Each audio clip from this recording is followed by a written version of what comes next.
What happens when a princess who has everything, beauty, rank, and a future crown, dies not in battle or illness, but as a blazing torch in the heart of her own palace? It was late afternoon in Vienna, the kind of golden light that softened even the coldest marble.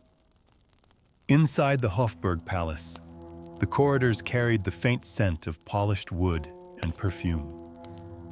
Mathilde of Austria, 18 years old, daughter of the formidable Archduke Albrecht, moved quickly through the hall. She wore a gown of pure white, its layers of delicate muslin drifting with each step, the kind of dress made to dazzle under ballroom chandeliers. Somewhere behind her, a quiet sound broke the rhythm of footsteps. A single ember, no larger than a pinhead, brushed against the fragile fabric. In an instant, the white became orange, then a furious red. Flames leapt upward, consuming the dress as if the air itself conspired against her. The polished floor echoed with the chaos of servants rushing forward, their cries sharp and desperate. The scent of perfume vanished under the acrid stench of burning silk and searing flesh. In those first terrible seconds, panic swallowed the order of palace life. The grand hall became a battlefield without soldiers, the enemy advancing in waves of fire. Mathilde's world narrowed to heat, smoke, and the sound of her own screams bouncing off marble walls. How could such a death happen here, amid the splendor and supposed safety of the Habsburg court? That is the question history has carried ever since. The truth is both tragic and disturbingly avoidable. Stay with us as we follow every step of this young woman's final hours and uncover the story behind the name history gave her, the Tobacco Princess. Subscribe now so you do not miss what the palace never wanted the world to remember. Vienna in the mid-19th century was a city of strict order hidden beneath the glitter of imperial grandeur. At the center of this rigid world stood Archduke Albrecht, Duke of Teschen, a man whose life was shaped by the discipline of the Habsburg military tradition. He had served as a field marshal, commanded armies, and carried himself with the unbending posture of a soldier who lived by the rules he enforced. Within the palace, his authority was absolute. His voice did not need to rise for those around him to understand that disobedience, even in matters of personal habit, would not be tolerated. The Hofburg Palace, where Mathilde spent her short life, was more than a royal residence. It was a fortress of etiquette, a world where every curtain, every corridor, and every gesture served the image of imperial perfection. Life here moved to the rhythm of ceremony. Days began with the soft chime of clocks echoing through marble halls and ended with candlelight spilling onto polished floors. Outside the palace gates, Vienna hummed with music, politics, and industry. But inside these walls, time seemed slower, bound to traditions that resisted change. Mathilde, the youngest daughter of Archduke Albrecht and Princess Hildegard of Bavaria, grew up under the watchful eyes of a court that measured women not by ambition or wit, but by grace, obedience, and their ability to embody the dignity of the monarchy. In this world, vices were not tolerated, especially in women of royal blood.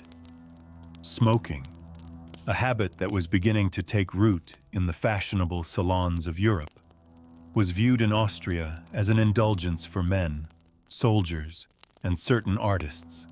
For a princess, it was unthinkable. And yet, the whispers began.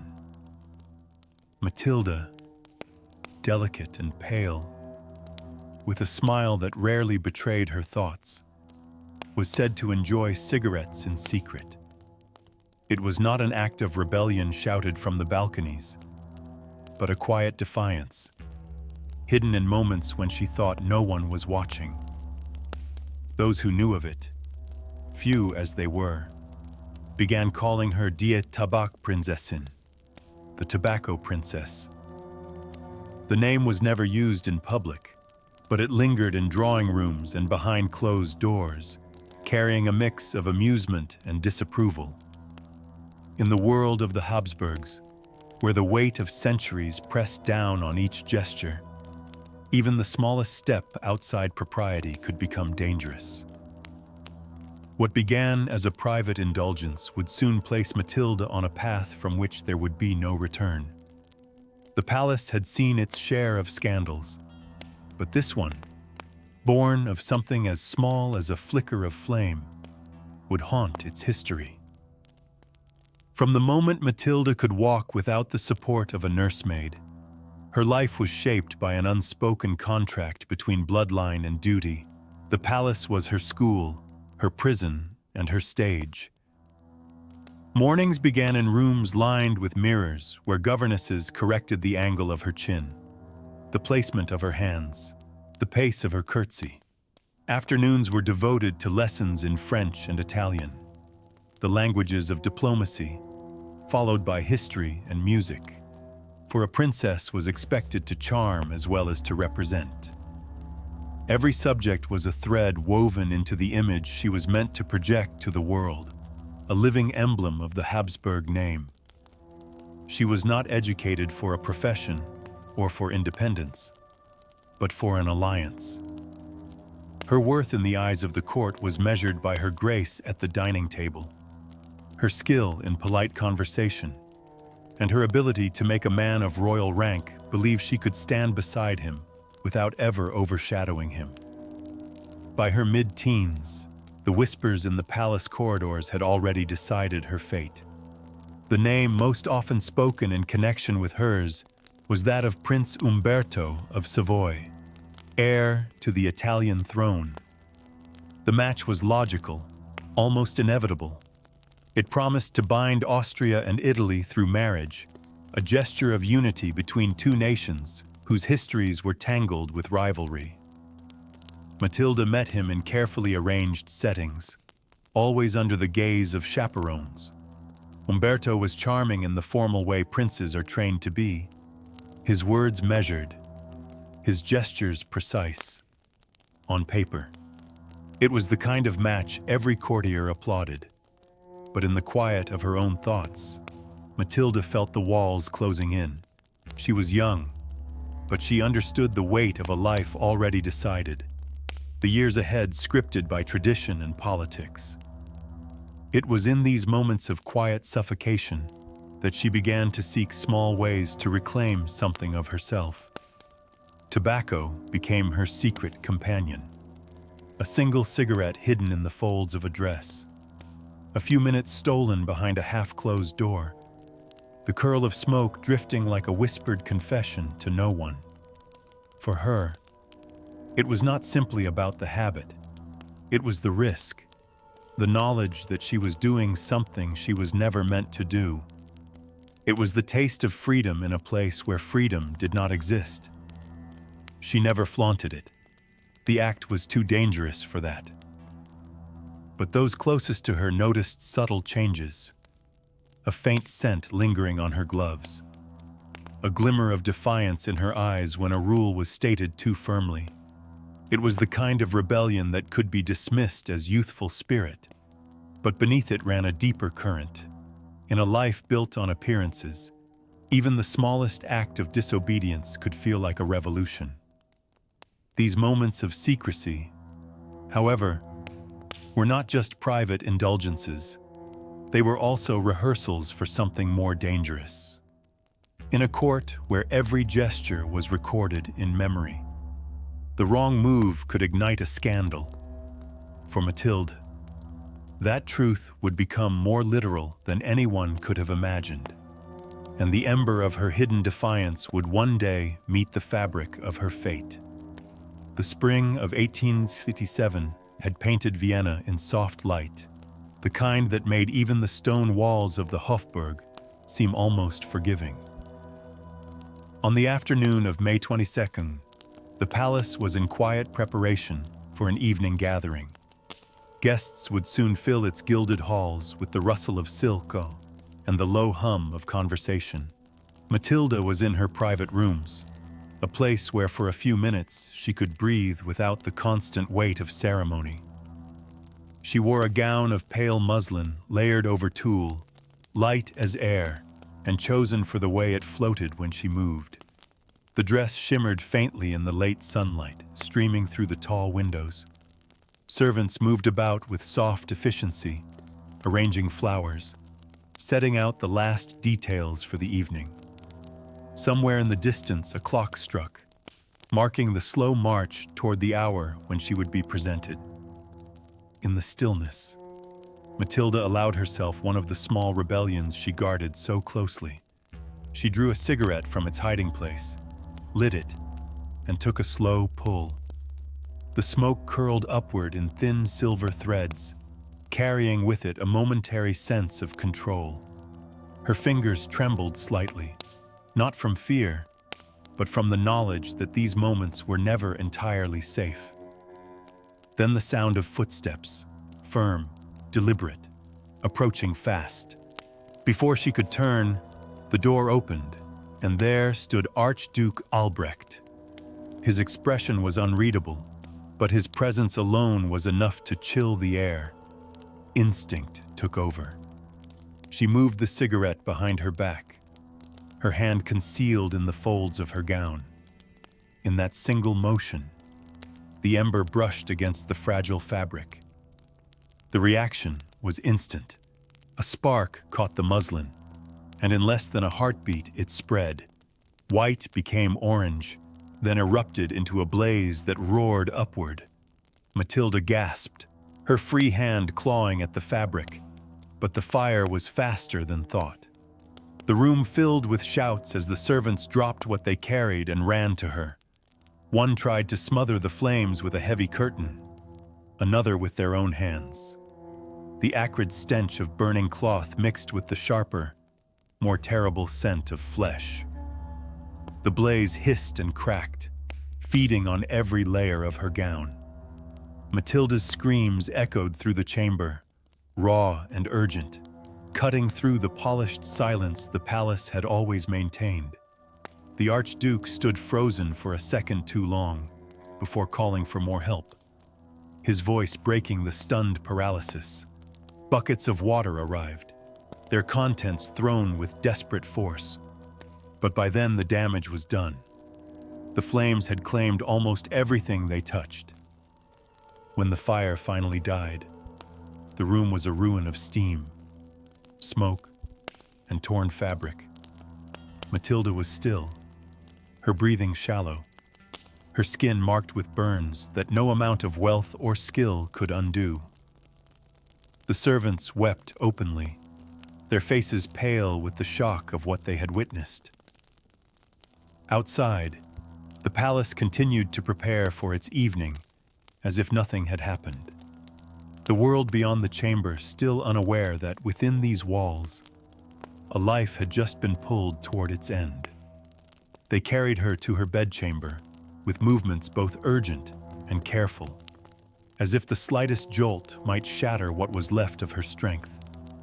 The room smelled of smoke, the air thick with the memory of the fire. The dress had been cut away in frantic pieces, leaving her wrapped in sheets that clung to her skin where the burns were deepest. The physicians arrived quickly, their coats trailing behind them, their faces set in expressions that concealed little hope. In the 19th century, even the finest medicine could do little against such injuries. The burns covered most of her body, the skin charred and blistered, nerves exposed to every shift of the air. They applied salves meant to cool, bandages meant to protect, and opiates meant to quiet the pain. Yet nothing could truly silence the agony. Her breathing was shallow, every inhale a tremor, every exhale a whisper. Day and night blurred together. The curtains were kept half drawn to shield her from the brightness. but the shadows in the room only made the silence heavier. Servants moved softly, bringing basins of water, clean cloths, and fresh linens. Some could not meet her eyes for long. Others stayed at her side, holding her hand as if their grip could anchor her to the world. Archduke Albrecht was seen at her bedside only briefly. His duties to the empire and his own nature kept him distant, though no one could say if it was duty or discomfort that pulled him away. Her mother, Princess Hildegard, had died years before, leaving no maternal presence to soften the edges of her suffering. In her place, ladies-in-waiting kept vigil, their whispered prayers filling the long hours of the night. The pain came in waves, sometimes sharp enough to pull a cry from her lips, other times fading into a dull, relentless ache. In rare moments between, she seemed almost at peace, her gaze drifting toward the window as if she were listening to something beyond the walls. There were no grand final speeches, no declarations. If she spoke at all, the words were lost in the quiet murmur of the room. One attendant later swore she heard Mathilde ask for the garden, a wish that could not be granted. On the third day, her strength began to fail. Her pulse slowed. Her breaths grew fainter. Those around her leaned in, afraid to miss the last signs of her presence. The final image they carried was of her lying still, the faintest curve of her lips softened by exhaustion, her eyes half closed as if she had simply slipped into sleep. The palace bells did not toll for her immediately. Outside, Vienna went on with its life, unaware that behind those guarded walls, the tobacco princess had taken her last breath. The funeral was arranged with the precision that only an imperial court could command. On the morning of the procession, the streets of Vienna were lined with citizens who pressed close to see the cortege. Carriages painted in black lacquer moved slowly, their wheels muffled on the cobblestones. The air was heavy with the scent of lilies and incense, and the bells of the city tolled with a steady, mournful rhythm. Mathilde's coffin, draped in the imperial flag, was carried into the chapel where the vaulted ceilings caught the echoes of the choir. Nobles and dignitaries filled the pews, their expressions set in the careful balance between grief and formality. The women wore veils of black lace, the men uniforms heavy with medals. Candles flickered along the altar, their flames bending in the faint draft from the open doors. It was a farewell shaped as much by duty as by loss. Outside the palace, another story was taking shape. Whispers moved faster than the funeral march. The official word was that her death had been a tragic accident. But among the public, a sharper version spread. They said she had been smoking when her father entered the room. They said she had tried to hide the cigarette and that the act had set her gown aflame. Some claimed the Archduke's temper had made the moment worse, his shock and anger delaying the rescue. None of it could be confirmed, yet the details seemed to grow with each retelling. The newspapers of Vienna and beyond wrote cautiously, their lines pressed between respect for the monarchy and the hunger of their readers for sensation. Certain foreign publications were less restrained, hinting at impropriety and framing the incident as a cautionary tale about the dangers of vanity and disobedience in royal women. In private salons, the story was told with a kind of morbid fascination, the image of the tobacco princess becoming both a scandal and a tragedy. Within the Habsburg, silence was the chosen defense. No statement was issued to address the rumors. The court moved on with its ceremonies, as if the fire and its cause were too small to leave a mark on the imperial record. Yet the absence of denial only fed the stories. Servants who had been there spoke in hushed tones, their words carefully measured. but even their restraint could not extinguish the curiosity. The combination of public grief, whispered scandal, and royal silence ensured that Mathilde's death would never belong solely to the past. It lingered in the air of Vienna, like the faint trace of smoke, impossible to see, yet impossible to forget. In the years that followed, the name Tobacco Princess settled into the whispered folklore of the Austrian court. It was not a title of affection, nor one of open condemnation. It lived in the uneasy space between fascination and warning, a reminder of how quickly beauty and privilege could be undone. Her story became a cautionary echo in drawing rooms and sewing circles, where mothers spoke of the dangers that could find a young woman in the most gilded of cages. The tragedy also left its mark beyond the palace walls. In the world of fashion, the incident became a quiet catalyst for change. Designers and dressmakers began to speak, at least in private, about the dangers of muslin and tulle, those airy fabrics that could ignite in a heartbeat. Though the shift was slow, the awareness spread. Society papers occasionally printed short notices about safer weaves and linings, framed not as innovation, but as refinement. The message was clear without ever naming her. For women of the aristocracy, Mathilde's death was another reminder of the fragile tightrope they walked. Their lives were measured in gestures and appearances, their worth balanced on the image they projected. Even a private habit, a hidden act of defiance, could carry consequences far beyond the self. The court, with all its glittering facade, could not shield them from the smallest misstep. Yet the allure of her story persisted. Portraits of her, painted before the fire, continued to hang in quiet corners of noble houses.